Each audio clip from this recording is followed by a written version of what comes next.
جنت میں جائے گا، ابو ہریرہ کی آنکھوں کے سامنے ابو ہریرہ کی ماں جہنم میں جائے گی۔ اے اللہ کے رسول، میں اس لیے رو رہا ہوں کہ میری ماں مسلمان نہیں ہے۔ اے اللہ کے رسول، اللہ تعالیٰ آپ کی دعا کو قبول فرماتا ہے، آپ میری ماں کے لیے دعا کر دیں۔ اللہ اکبر، اتنا کہنا تھا میرے سرکار نے رحمت والے ہاتھ اللہ کی بارگاہ میں اٹھائے، اے اللہ ابو ہریرہ کی ماں کو مسلمان کر دے۔ ابھی تیرے نبی کی مقدس زبان سے جملے نکلنا تھے کہ حضرت ابو ہریرہ فرماتے میں خوشی خوشی اپنے گھر کی طرف دوڑا، فرماتے جب میں گھر پہ گیا تو کیا دیکھا کہ گھر کا دروازہ بند پایا، میں نے دروازے پہ دستک دی، آواز آئی کون؟ میں نے کہا آپ کا بیٹا ابو ہریرہ ہو۔ ماں نے کہا بیٹا ٹھہرے رہو، میں غسل کر رہی ہوں، میں نہا رہی ہوں۔ اللہ اکبر، حضرت ابو ہریرہ کہتے ہیں کہ میری ماں نے غسل کیا، نہانے کے بعد آئے اور دروازہ کھولا اور فرمایا بیٹا اشہد ان لا الہ الا اللہ، میں گواہی دیتی ہوں کہ اللہ کے سوا کوئی عبادت کے لائق نہیں، واشہد ان محمدا عبدہ ورسولہ، محمد صلی اللہ علیہ وسلم اللہ کے بندے اور اس کے رسول ہے، سبحان اللہ۔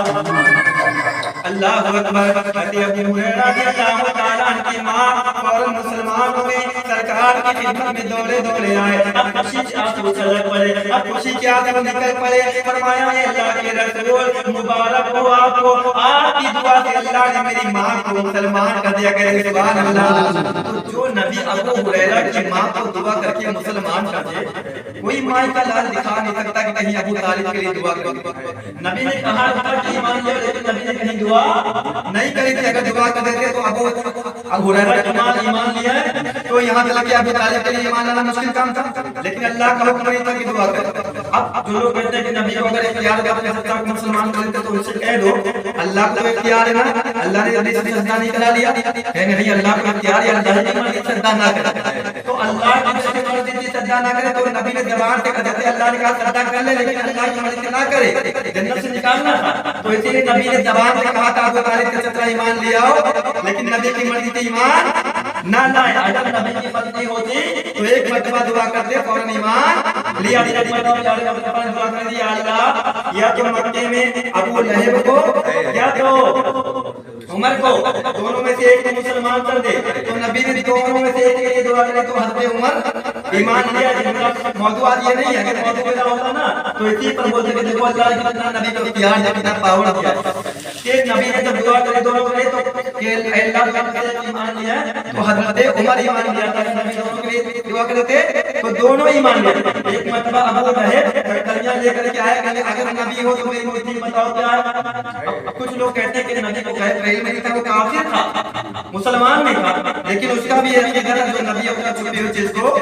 جانتا ہے، یعنی وہ کافر تھے، یہودی تھے اس زمانے کو جانتے ہیں نبی کون ہوتا ہے، رسول کون ہوتا ہے۔ جبھی تو وہ نبی کی بارگاہ میں آتے ہیں یا رسول اللہ، اگر نبی ہو تو آسمان میں چاہے سر کھلے کر دو، اگر نبی ہو تو بتاؤ میری مرضی میں کیا ہے، اگر نبی ہو تو بتاؤ قیامت کا پلیٹ ٹھہری ہوئی ہے۔ تو ان کا عقیدہ تو نبی ہو کیا چھپی ہوئی چیز کو جانتا ہے، چاہے کسی کو جانتا ہے، جب پوچھ رہا ہے کہ اگر نبی ہو تو بتاؤ میری مرضی میں کیا ہے۔ پیارے مصطفیٰ یہ نہیں کہہ سکتے تھے ابو لہب تیری مرضی میں کچھ نہیں ہے، پیارے مصطفیٰ نے فرمایا ہے ابو لہب مجھ سے پوچھتے ہو، کہا میں بتا دوں جو تیری مرضی میں ہے جو وہ خود بتا دے۔ اتنا کہا ابو لہب کے ہاتھ پکڑ سے مٹھی کنکریوں سے آواز کی لا الہ الا اللہ محمد رسول اللہ۔ یہ شان نبی ہے، جب میرا نبی بے جان کنکریوں کو کلمہ پڑھا دے تو ایک ابو طالب کو کلمہ پڑھانا سمجھ کے لیے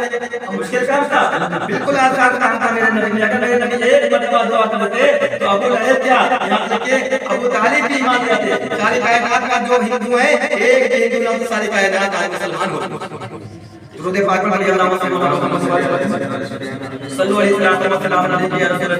صلی اللہ علیہ وسلم۔ جب بھی میرا شریف کی محفل میں آیا کرے